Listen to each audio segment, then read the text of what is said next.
My name is Fiona Langford. I'm 63 years old, a retired forensic auditor who used to chase numbers and fraud across state lines. I thought nothing could shake me anymore. Not after losing my husband to a silent heart attack 10 years ago. But that night at 9:47 p.m., the world cracked open. Mrs. Langford, your daughter, has been in an accident. She's in intensive care. The voice came through my phone like glass shattering. My passport slipped from my hand. My coffee fell spilling across the polished airport floor like spreading blood. For a second I couldn't breathe. I was standing in the middle of the Atlanta International Terminal, surrounded by laughter-rolling suitcases, families returning home, yet everything inside me stopped. The lights were too bright. The air felt wrong.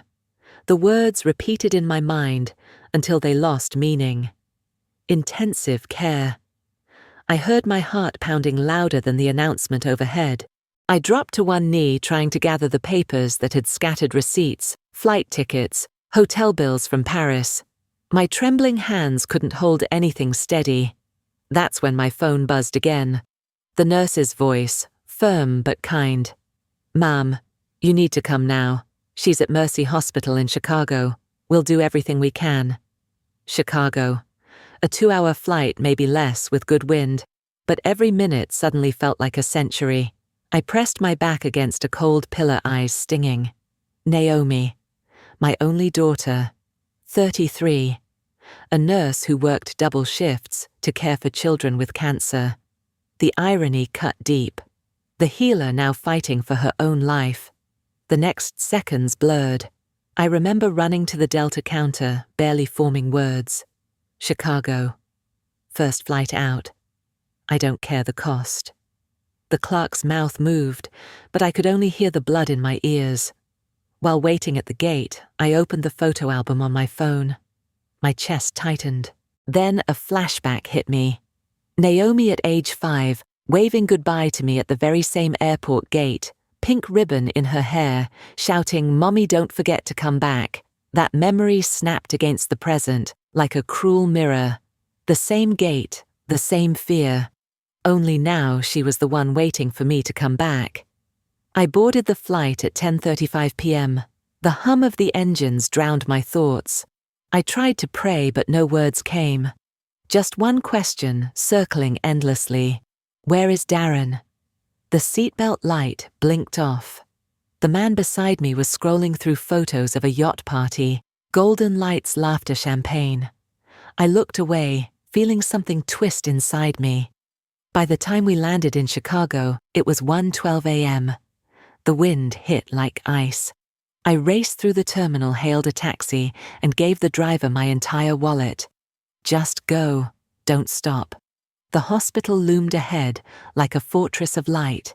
The automatic doors opened with a hiss, releasing that unmistakable smell, sterile air and sorrow.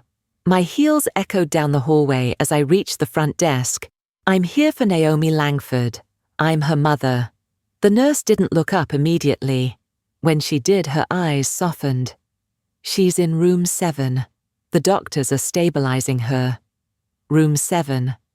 Every step toward that number felt heavier than the last. The hallway seemed endless white walls, humming lights, the rhythmic sound of machines behind closed doors. And then I saw her, my daughter, tubes in her arms, oxygen mask pressed to her pale lips, machines keeping her alive. The monitor beeped in perfect rhythm, cruelly calm. The doctor stepped forward. His expression said more than his words ever could. "Severe internal injuries. We're keeping her in a medically induced coma." I reached for Naomi's hand. It was cold. Not lifeless, but cold in a way that felt unfamiliar, mechanical. For a long moment, I couldn't speak. I just listened to the machine's pulse, to the quiet rush of air from the ventilator, to the silence where her laughter should have been. Then I asked, "Where is her husband?" The doctor hesitated. "He hasn't been here." The world tilted again. I turned back to my daughter, brushing a strand of hair from her face. Her ring finger was bare, the gold band she wore every day gone. That's when the first spark of suspicion flickered in me. Not a mother's panic this time, but an auditor's instinct. Something was off. I straightened, wiped my face, and whispered to the room that smelled like bleach and heartbreak. "I'm here now, Naomi. I won't let anyone hurt you again." Outside, the sky over Chicago was still dark, but I could feel dawn pressing against the glass. The kind of dawn that doesn't bring light, just truth. And in that sterile hospital corridor, between the heartbeat of the monitor and the cold hum of the air vent, I understood the thumbnail line of my own life. I returned home unannounced after a vacation and discovered my son-in-law was on a luxury yacht with friends while my daughter was fighting for her life alone on the most expensive bed. If you got that call tonight, who would you trust to pick up? The chair beside her bed was empty. It was still warm when I touched it, as if someone had just been there and left in a hurry. A nurse whispered that Naomi's husband had gone to get a doctor. That was 4 hours ago. The morning light bled through the hospital blinds, soft and cruel. Machines hummed in quiet rhythm. The ventilator exhaled like a tired ghost. I stared at the half-full cup of water on the tray. Condensation slid down its side, tracing slow tears against the plastic. Next to it lay Naomi's phone, cracked down the middle as if it had fought back before breaking. Her fingernails were chipped and broken. 2 of them had blood beneath. That detail stayed with me longer than the bruises on her face. It meant she had fought. My daughter had fought for her life. The nurse adjusted the monitors, trying not to look at me. The silence between us said enough. I wanted to ask where he was. Darren. But I already knew the shape of that answer. I'd seen it before, the sudden absence of a man when things turned ugly. I sat down in that same chair. The vinyl was still warm.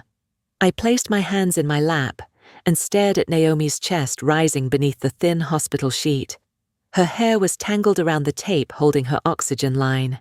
Gently, I freed a strand and tucked it behind her ear. The motion felt too familiar. 10 years ago, I did the same thing for my husband. He had collapsed in our kitchen one morning, his coffee still steaming on the counter.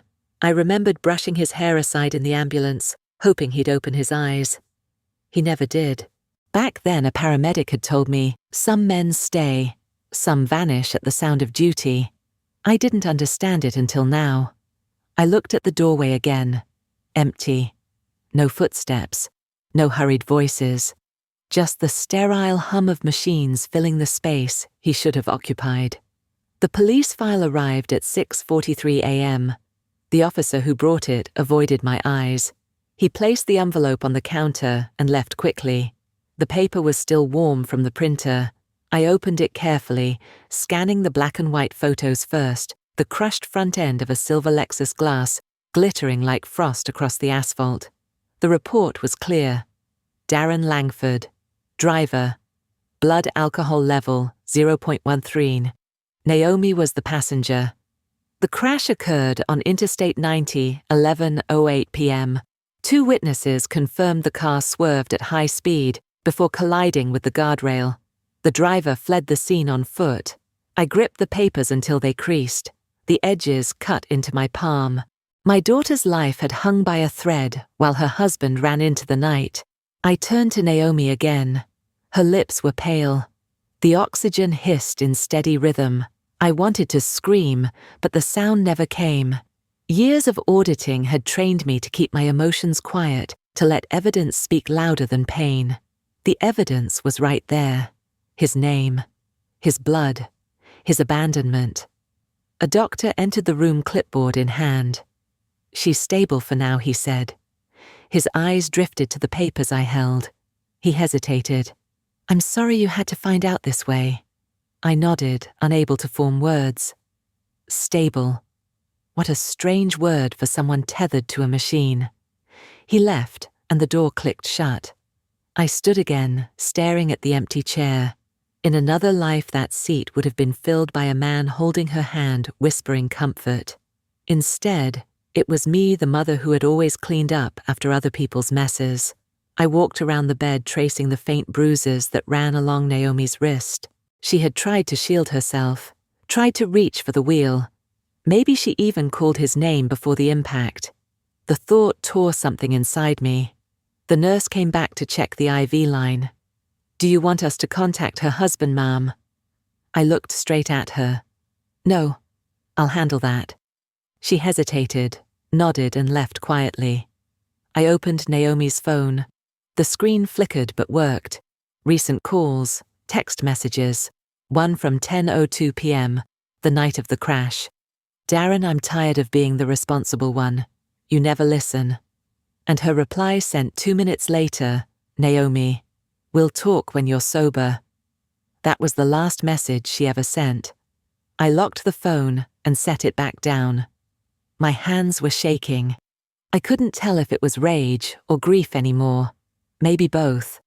Outside, the sun had risen higher, flooding the room with white light. It touched Naomi's face and made her look almost peaceful. I leaned down and kissed her forehead. "You held on, baby," I whispered. "You did your part."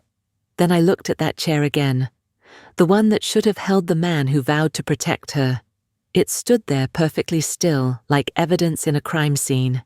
Every fiber in me screamed that this wasn't just an accident. This was a choice. I gathered the police papers, folded them carefully, and slid them into my purse. The air in the room shifted, no longer grief, but purpose.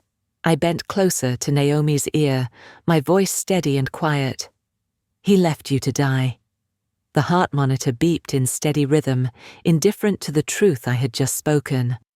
I straightened my back, took one last look at the empty chair, and walked out of the ICU. Some men stay, some vanish at the sound of duty. But I wasn't going anywhere. The room was dark, except for the blue light of the monitors and the faint glow of my laptop. Naomi's machines breathed for her in quiet rhythm. Beep, whoosh, beep, whoosh. The sound had become my clock, marking every second of a life suspended. I had spent the day replaying the police report in my mind. Darren's name, his blood alcohol level, his cowardice, each number cut sharper than the next. When love betrays numbers, don't lie. The nurse had dimmed the lights hours ago. The corridor outside was silent, except for the occasional wheel of a stretcher echoing through the hall. I pulled my chair closer to Naomi's bed. Her hand rested beneath the blanket, the IV line threading into her skin like a quiet promise. I opened my laptop. The screen reflected on the metal rail of the hospital bed. I typed slowly, at first my fingers stiff from fatigue and anger.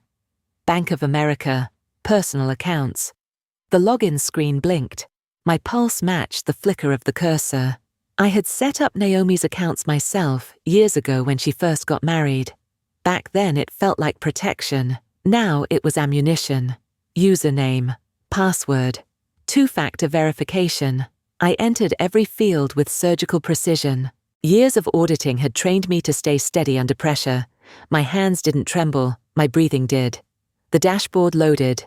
Joint account $87,240. Recent transactions flooded the screen. I scrolled slowly. Marina Charter Service, Miami, $12,000. Ocean Spirits Lounge, $4,600. Luxury Fuel and Supply, $3,800. All charges made within 12 hours of the crash. My throat burned. The cursor blinked beside his name. I could almost hear his voice from the last family dinner, calm, polished, rehearsed. "Naomi and I are doing great. You don't have to worry, Mom." Now he was drinking champagne while she breathed through tubes. I opened the secure chat with the bank manager. Subject: fraud and safety override. My message was brief. "This is Fiona Langford, durable power of attorney for account holder, Naomi Langford. Immediate freeze requested on all joint accounts. Suspected financial abuse and endangerment. Execute now." I hit send. The ventilator exhaled behind me. The air in the room seemed heavier, as if it too were waiting. I watched the little typing bubble appear on the bank chat window. Then the reply, request received. Verification code required. I reached for my phone. The code came through instantly. I typed it in each number, clicking into place like a lock turning. Execute freeze. The screen asked one final time. For a moment I hesitated. I could almost see his face in my mind, confident, smug, certain that I would always stay quiet. Not this time. I clicked, yes. A second later, a notification popped up on the corner of the screen. Transaction declined.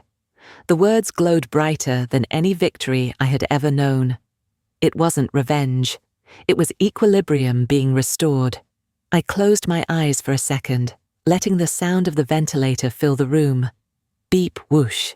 It matched the rhythm of my pulse now, steady, deliberate. I opened Naomi's second account, the one only she used for her nursing income. The balance was nearly empty. Every deposit drained within a day or two, funneled into joint expenditures he controlled. I felt my jaw tighten. I sent another message. Please transfer incoming wages to temporary trust account ending 1749. Restrict all withdrawals under secondary name Darren Langford. The banker responded quickly. Confirmed. All linked cards suspended. Outside, a siren wailed somewhere far away, echoing faintly through the night. The city kept breathing indifferent to the quiet war happening in this room. I leaned back, staring at Naomi. Her face looked softer under the blue light. The tubes shimmered like fragile threads of glass. I reached out, brushing a strand of hair away from her forehead. The gesture felt the same as when she was a child, asleep after a nightmare.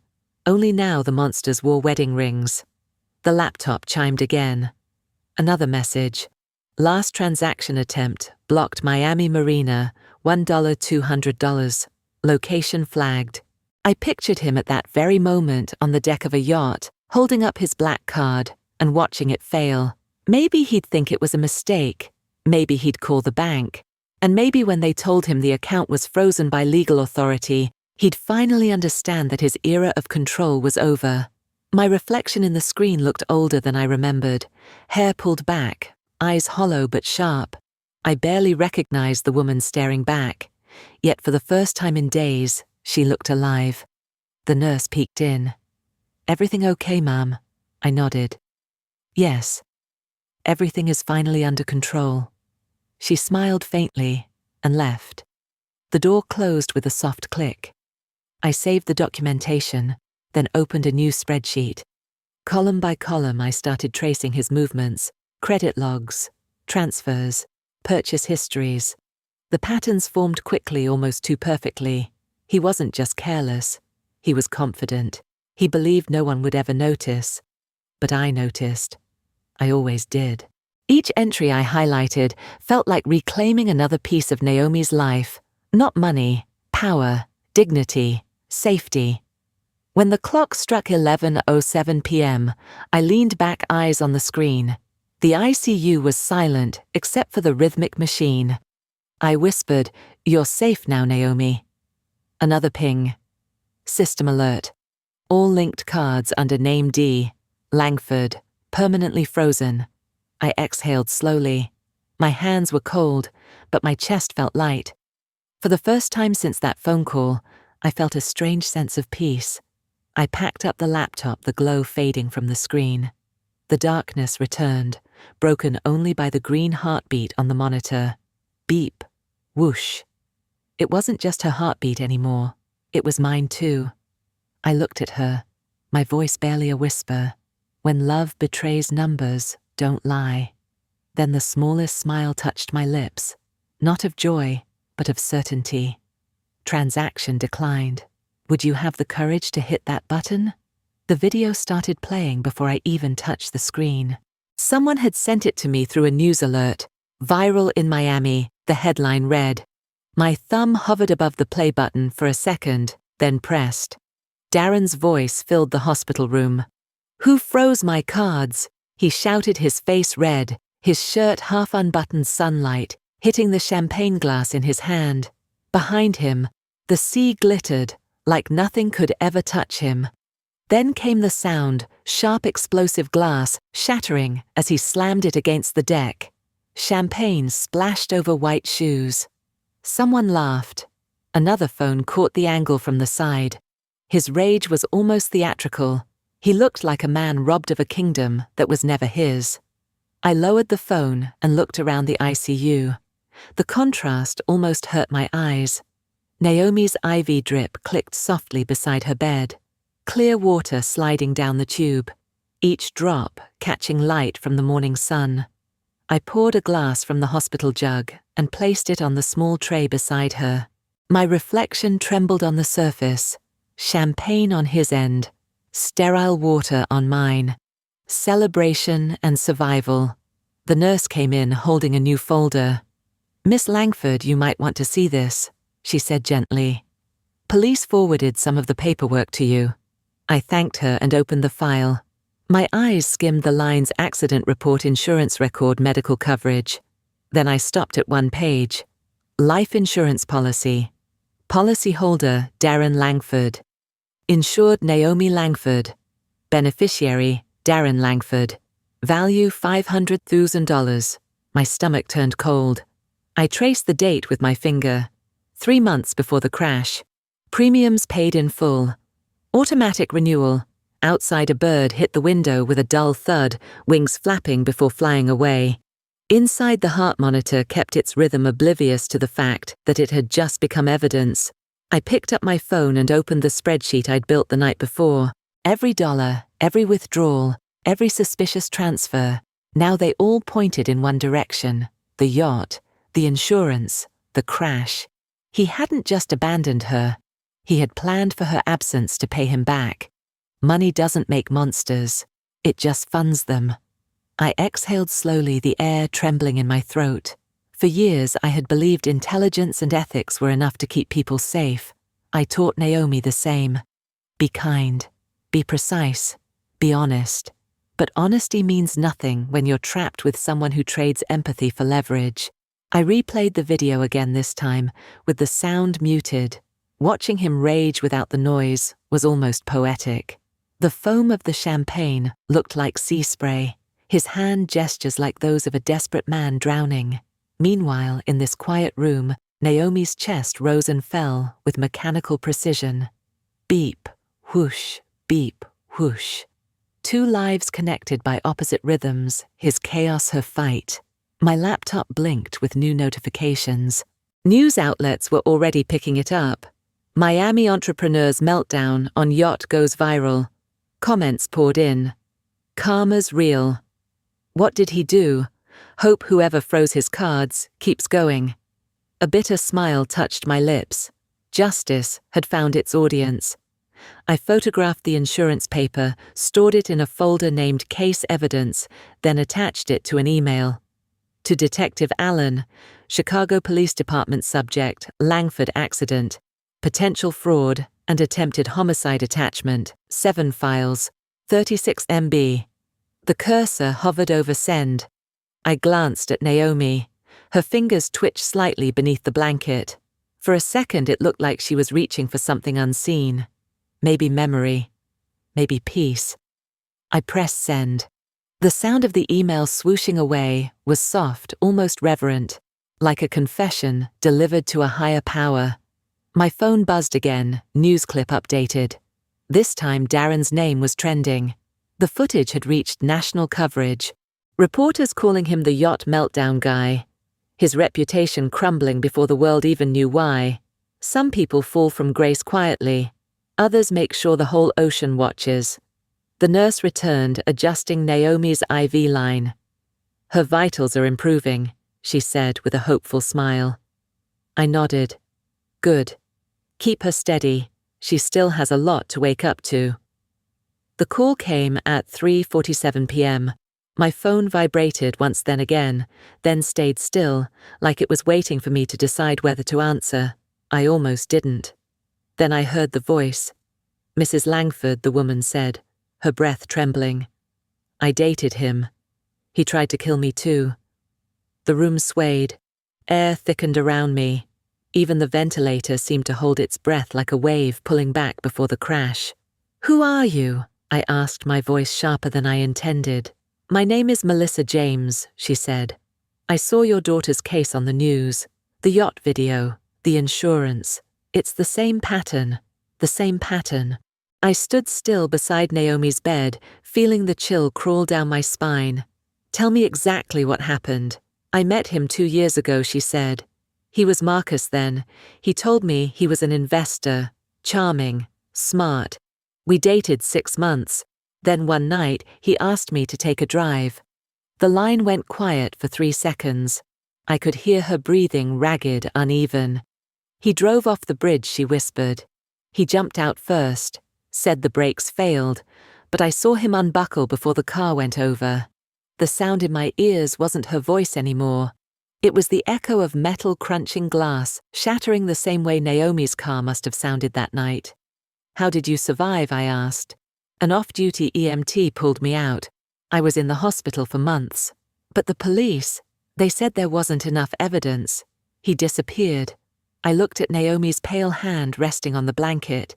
The same kind of survivor, the same kind of silence afterward. "Why are you calling me now?" "Because I want to help you stop him," Melissa said. "I saw the report. He's using your daughter's name, your address, even your bank branch. He's done this before. And he'll do it again if no one stops him." I sat down slowly, the chair scraping the tile. "Where are you, Baltimore?" "But I'm working with someone now, an agent from the FBI. They've been tracking him under different aliases. Marcus Dane, Darren Langford, Daniel Reese. He's the same man." The line crackled. A male voice came on. Calm. Firm. "This is Special Agent R. Turner, FBI Financial Crimes Division," he said. "We've been following a string of fraud and attempted homicide cases connected to the suspect. Your daughter's case may give us enough to prosecute." I stared at the muted TV on the wall, breaking news about the yacht meltdowns still looping. For the first time, I didn't see entertainment. I saw evidence. Agent Turner continued. "We need the documents you sent to Chicago PD. And Mrs. Langford, if you still have access to his joint accounts, do not delete or move anything. Every trace matters." My hand tightened on the phone. "You'll catch him." "We're not just catching him," the agent said. "We're dismantling him. Piece by piece." I glanced at Naomi again. Her monitor flickered with the steady heartbeat that had become my anchor. Melissa's voice returned softer this time. "He told me once, 'No one looks twice at a man who smiles.' I believed that smile once. I hope you never do again." Silence stretched between us. Then she added, "I still wake up thinking about the sound of the seatbelt clicking open. It's like hearing death rehearse itself." I pressed a hand over my chest, feeling my own heartbeat thump beneath my palm. "Thank you for calling," I said. "I won't let him vanish again." "He'll try," she said. "He always does." After we hung up, I sat in the dark phone still in my hand. The light from Naomi's monitor blinked against the metal frame of her bed, like Morse code tapping a message I couldn't yet read. The truth doesn't free you. It demands something in return. And tonight, it demanded me. I opened my laptop. The evidence folder sat on the screen like a loaded weapon. I added a new document, Melissa James Case, 2021. Hospital records photos of the bridge news clippings of the crash that was never called a crime. Every piece of her story mirrored ours. Every line confirmed that Naomi's accident wasn't an accident at all. It was a repeated design, a rehearsed disaster.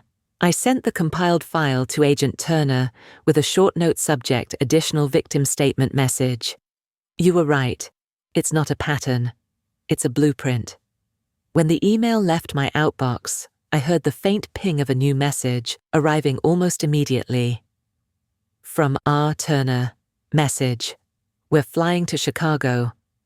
I leaned back, eyes stinging from exhaustion. Outside the hospital window, the city lights shimmered, like scattered evidence across the skyline. For the first time, I wasn't just a mother waiting beside a hospital bed. I was part of something larger, a pursuit of justice that had been denied too long.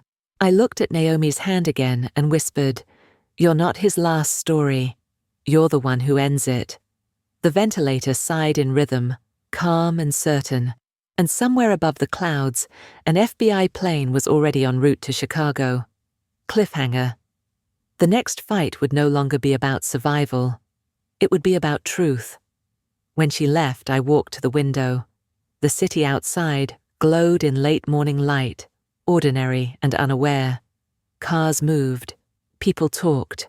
The world kept going. I rested my hand on the glass, feeling its cold surface.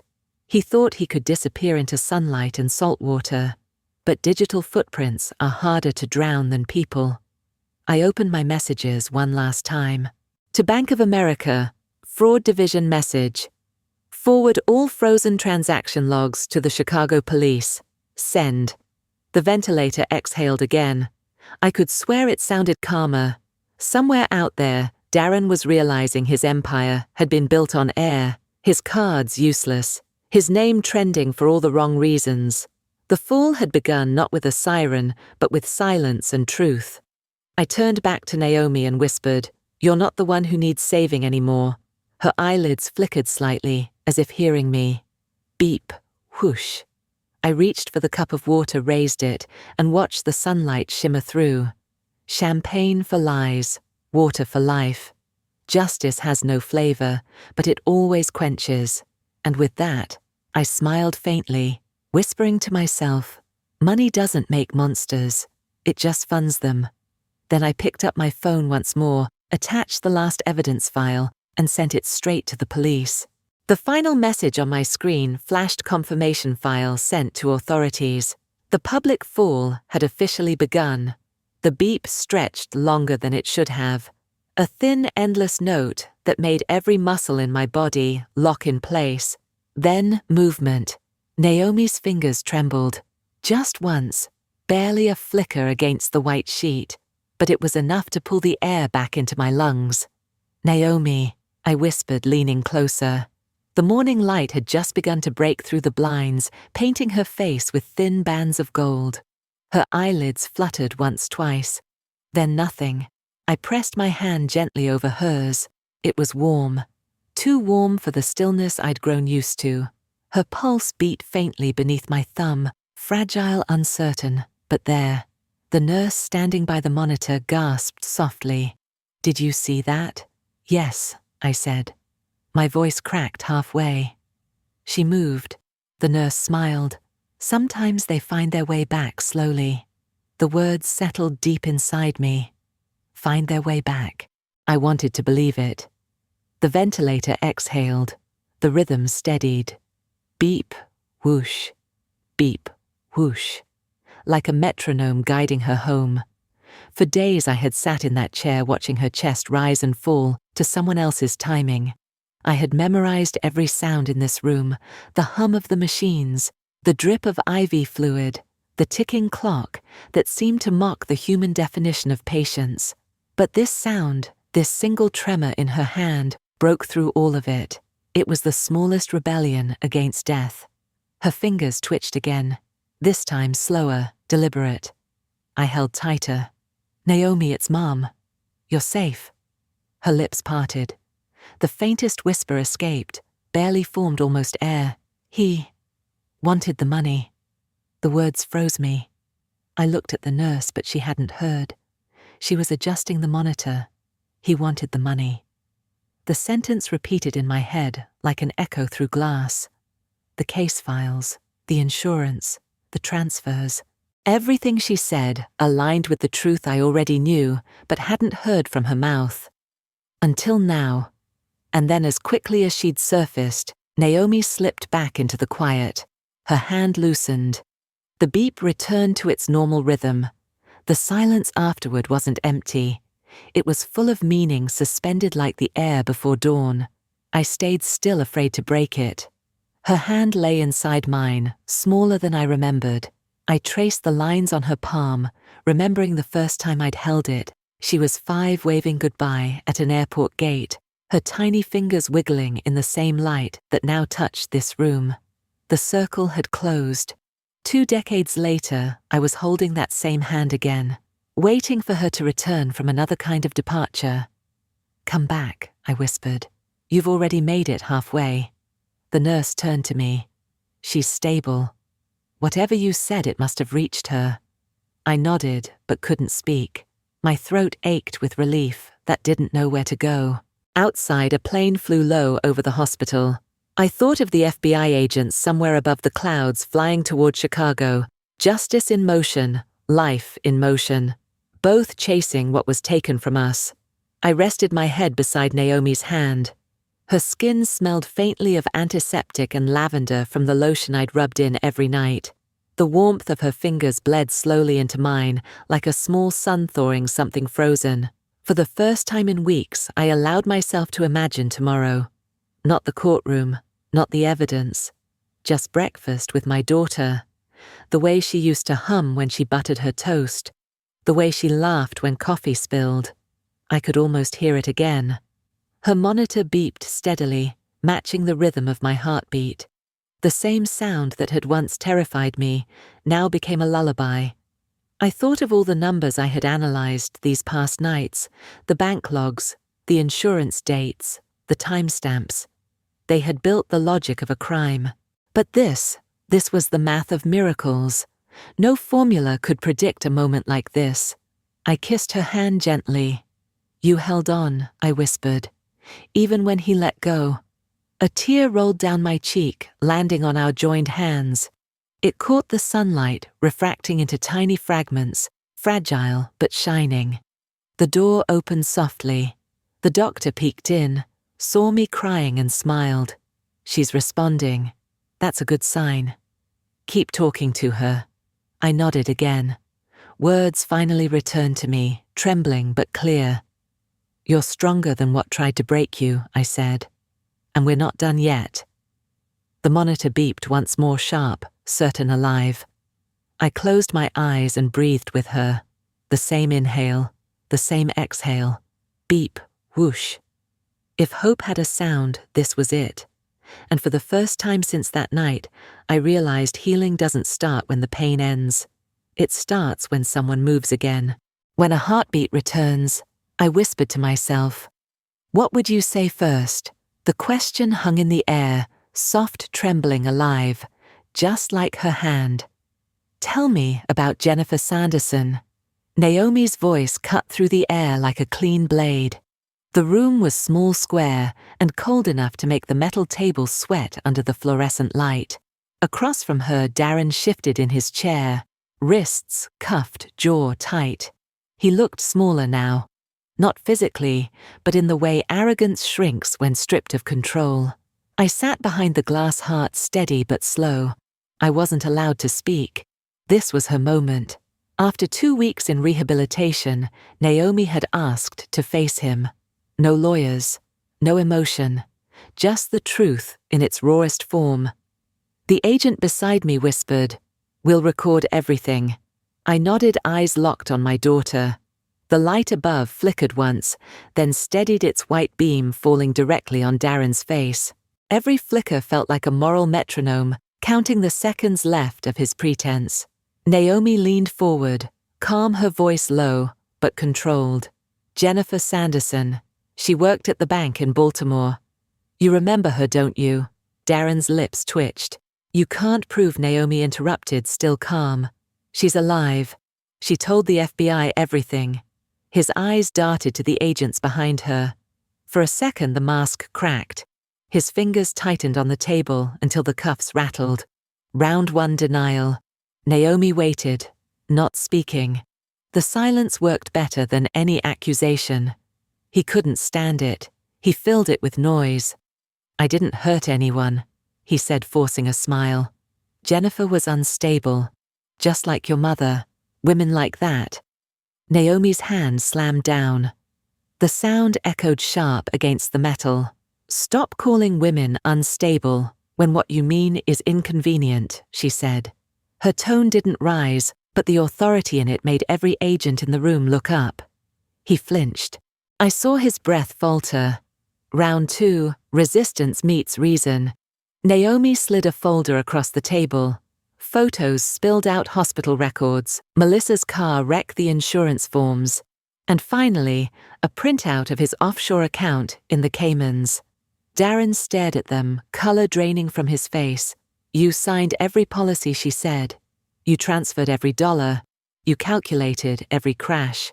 He looked at me through the glass, as if seeking the softness I used to give him. I didn't move. Naomi continued. Jennifer survived. Melissa survived. I survived. You didn't. The line hit harder than any shout could have. He leaned back, eyes blinking fast words, trying to form and failing. Round 3 collapse.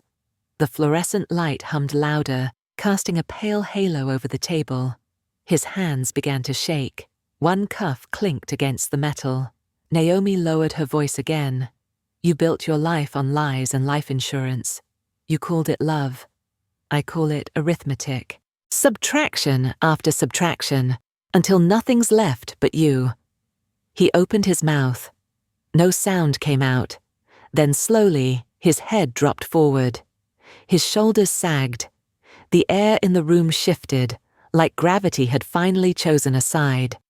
The lead agent stepped closer, placing a statement form before him. Mr. Langford, do you wish to sign this voluntarily? Darren stared at the paper. Then, with trembling fingers, he reached for the pen. The metal cuff allowed just enough movement. His signature dragged across the line, uneven and small. The sound of the pen scratching paper felt like thunder. I watched from behind the glass, my hands clasped tightly together. My pulse matched the beep whoosh rhythm I had learned beside Naomi's bed. This was another kind of heartbeat, one born of justice, not fear. When he finally lifted his head, Naomi stood. She didn't gloat. She didn't smile. She simply said, "You'll never touch another woman again." Silence followed. No applause, no victory music, just the sound of his breathing, short broken, unsteady. The agent collected the signed confession and nodded toward me through the glass. I rose slowly, feeling the weight of 2 years fall off my chest. Naomi turned toward the mirror. For a moment, her reflection overlapped mine. Mother and daughter, survivor and witness, justice and grace in the same frame. Sometimes truth doesn't need anger. It just needs presence. The light flickered once more, then went still steady, unwavering bright. When I stepped out into the hallway, Naomi was waiting. She didn't speak. She didn't have to. Her hand found mine, warm and steady. We walked past the holding cells, past the noise, past the echoes. Behind us, the door to the interrogation room clicked shut, sealing in the last of his control. Ahead of us, daylight streamed through the narrow window at the end of the corridor. For the first time, it didn't feel harsh. It felt like permission. Naomi looked at me and said softly, "He'll never touch another woman again." And in that moment, I believed her. The sound of the gavel cracked through the courtroom like a thunderclap. One sharp strike, then silence. "All rise," the bailiff announced. I stood, hands clasped tightly, watching as the judge adjusted her glasses. The seal of Cook County glinted behind her. 6 months since the sirens, the hospital, the confessions. 6 months waiting for a system to reach what our hearts already knew. Across the aisle, Darren sat between 2 deputies. His orange jumpsuit made his skin look pale, almost grey. The arrogance that once defined him had been replaced by something hollow, like a shell that no longer remembered its shape. Next to me, Naomi gripped the edge of the podium. Her fingers still bore faint scars from the IV lines. When the judge nodded for her to speak, she took one careful breath and stepped forward. Her voice trembled at first. "Your Honor, I have a statement." The courtroom fell silent. Cameras clicked, once then stopped. Even the air seemed to hold itself still. When I woke up in the hospital, Naomi began. I didn't know my own name. I didn't know why I was still alive. But I remembered one thing, his face. Not because of hate, because it taught me something about survival. Her tone steadied. He wanted control. He wanted money. But he forgot that love doesn't calculate. It multiplies. My throat burned as if holding back unsaid words. The prosecutor's pen froze mid-air ink, trembling at its tip. Naomi turned slightly, her eyes landing on Darren for the first time in months. "You took my breath. You took my safety. You tried to take my future. But I'm standing here because forgiveness doesn't mean freedom. It means I'm free." The line fell into the air and stayed there, quiet, unbroken, unstoppable. Behind her, sunlight began to shift across the courtroom windows. It spilled forward inch by inch until it reached where I stood. I closed my eyes for a moment, feeling the warmth slide over my face. The judge leaned forward, her voice steady. "On the counts of attempted murder, insurance fraud, and identity deception, this court sentences the defendant Darren Langford to 25 years in state prison." Gasps filled the room, followed by a wave of whispered relief. One of the deputies pulled Darren to his feet. He didn't look at Naomi. He didn't look at anyone. The sound of his chains echoed against the marble floor as they led him away. For a second, I thought of the night Naomi's heart had nearly stopped, and how now another kind of heartbeat filled the air, justice realized. When the judge's gavel struck again, the moment felt final, but not cruel. It wasn't vengeance, it was balance. Naomi exhaled and turned toward me. Her lips trembled into a fragile smile. "It's over," she whispered. I nodded. "Yes, it's over." Reporters murmured like fading echoes. Papers rustled. I stayed still, the tile beneath my shoes, colder than marble should feel. My legs felt rooted to the tile floor, where I had prayed so many nights before. Then the door at the far end opened. Light poured in from the outside corridor, golden and clean. Naomi stepped into it first. I followed the warmth, catching on my cheekbones, bright enough to make me blink. The light didn't just mark the end of a trial, it marked a return. Outside, the city hummed with life buses, passing people talking leaves, scattering across the courthouse steps. I took Naomi's hand as we descended, and for the first time in a long time, I didn't look back. The verdict echoed in marble, but the silence between our joined hands carried a heavier sentence, the choice to forgive. I squeezed her hand gently. "Do you regret forgiving him?" I asked. She looked up at the sky. "No. I just regret that it took almost dying to learn how." Her words lingered in the cold air, heavier than they sounded. As we reached the street, a reporter called out, "Mrs. Langford, what will you do now?" Naomi smiled faintly. "Live," she said. The camera shutters clicked again, but I knew this wasn't a story about tragedy anymore. It was about reclamation. The courthouse doors creaked closed behind us, the echo fading like the last line of an old song. I looked back once, just as sunlight broke fully across the facade, white stone glowing against the morning sky, and I thought sometimes justice wears light instead of fire. We walked forward into the brightness. If it were you standing in that courtroom, holding your own pain and your own truth, would you forgive? Or would you fight? The scissors clicked once, and the red ribbon fell. Applause filled the gallery. Cameras flashed. Someone cheered Naomi's name. I stood at the back next to a tall white wall, painted with the words, "Fragments and Wholeness." The air smelled faintly of acrylic and hope. It had been a year since the verdict. A year since we walked out of that courtroom into the light. Now my daughter stood in front of a crowd, her shoulders square, her voice steady, as she thanked the museum director. She looked radiant, alive, in a way that still took my breath. I remembered the machines, the steady beeping, the sterile blue light of the ICU, and now here she was, surrounded by color, her laughter bouncing off marble floors. When she turned to face the audience, I noticed her bracelet, a silver band engraved with a single word, "Breathe." She began her speech. "This collection is about what happens after the breaking point. It's about how something shattered can still hold light." Her words rippled through the room, like wind moving through glass. I moved closer, my heels clicking softly against the floor. Then I saw it, the painting she had saved for last. Awakening. A tall canvas filled the far wall. It showed a woman stepping through shards of broken glass, Her body was luminous, made of fractured reflections. The background was painted in a pale hospital blue, the same shade that once glowed above Naomi's ICU bed. Every brushstroke seemed alive, pulsing with memory. My breath caught. The woman in the painting had no face, but I recognized her instantly. The curve of the shoulders, the strength in the stance. It was me. I felt the room fade, leaving only the sound of my own heartbeat. A man beside me whispered, "That's powerful. She looks like she's walking out of pain."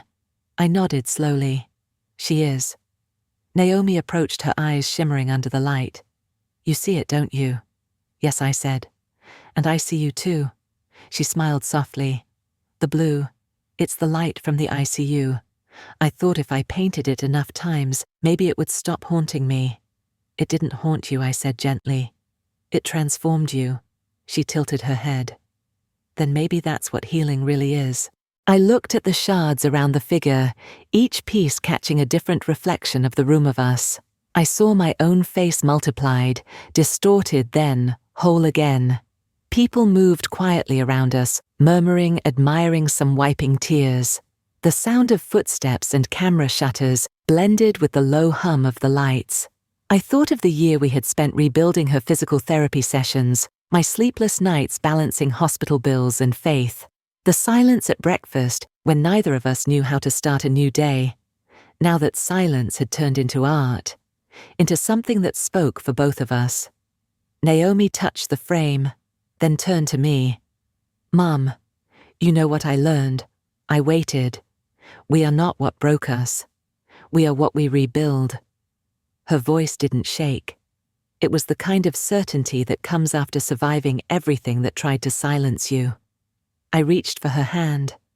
It was warm, steady. No more IV scars. No trembling. For the first time since that night, I realized the fear had finally left my body. A photographer asked us to stand together for a picture. The flash went off white, blinding brief. But even after it faded, the light seemed to stay. Naomi laughed, her hand still in mine. "Do you think Dad would have liked it?" she asked softly. I smiled. "He would have been proud of the woman you've become." Outside the glass doors, evening light bled across the city, amber and soft, like forgiveness. I could hear faint music from the street, the murmur of people passing by, unaware of how much life had just been reclaimed inside this room. We stood for a moment longer, looking at awakening. The woman on the canvas seemed to move, in the light emerging, evolving whole.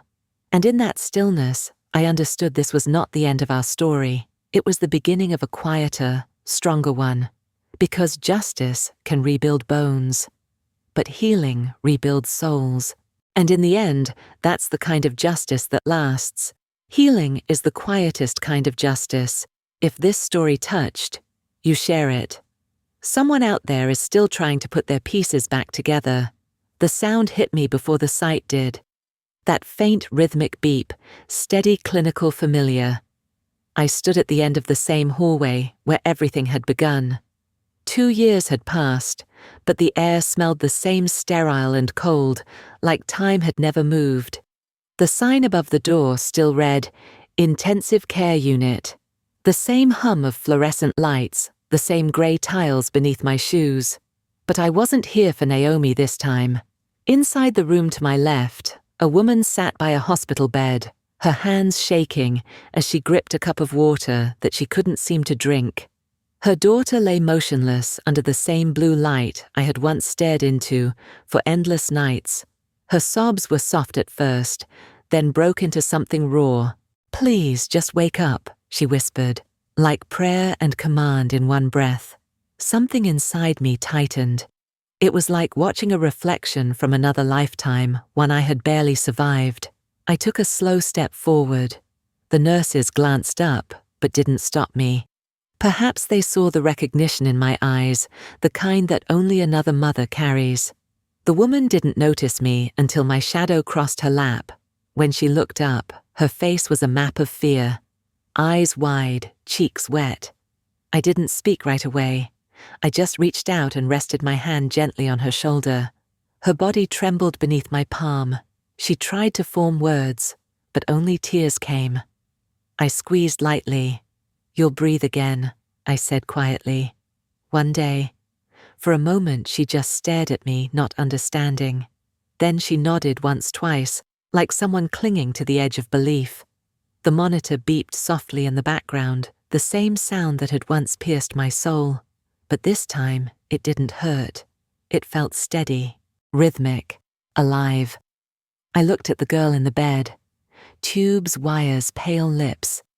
Yet there was something else. Something that only a mother would notice. A pulse under the skin, faint, but fighting. Hope had a sound. It wasn't loud. It was a heartbeat wrapped in machinery. I remembered my own nights here, the way I counted every beep like a prayer, the way silence terrified me more than any noise ever could. Now, standing in the same room, that sound felt different. It wasn't fear anymore. It was continuity. The mother whispered, "You've been here before, haven't you?" I nodded. "Yes." I thought the world had ended. Her voice broke. "Did it?" I smiled gently. "No. It just changed its shape." She covered her mouth, a sob escaping between her fingers. I stayed beside her until her breathing steadied the rhythm of her inhale, matching the machine beside her daughter's bed. Outside the window, morning light began to spill across the city. The hospital glass reflected it like a soft promise. Before I left, I looked back once more. The woman had closed her eyes, still holding her daughter's hand, the way I once held Naomi's. The circle was complete. As I walked down the corridor, I could still hear that heartbeat. Not the one on the monitor, the one inside me, the one that had learned to survive without breaking. When I reached the exit, I paused and turned back. The ventilator's gentle hiss echoed down the hall, no longer the sound of pain, but of life continuing. And I realized not every story ends with justice or forgiveness. Some end with breath. Some end with peace. But this one had become a beginning. Some stories end where they began. But this one became a beginning. If this story moved, you share it. Because silence protects the wrong side. Tell me, where are you listening from tonight? Sometimes justice isn't loud. Sometimes healing begins in silence. If this story touched you, if you felt even one heartbeat that echoed your own, don't let it fade when the screen goes dark. The like button to help more people find stories like this. Subscribe to the channel so you won't miss the next chapter of quiet justice and human resilience. And before you go, tell me in the comments, where are you listening from tonight? Because somewhere out there, another heart needs to hear that it's not alone. Thank you for watching. Thank you for feeling. And remember, healing is the quietest kind of justice.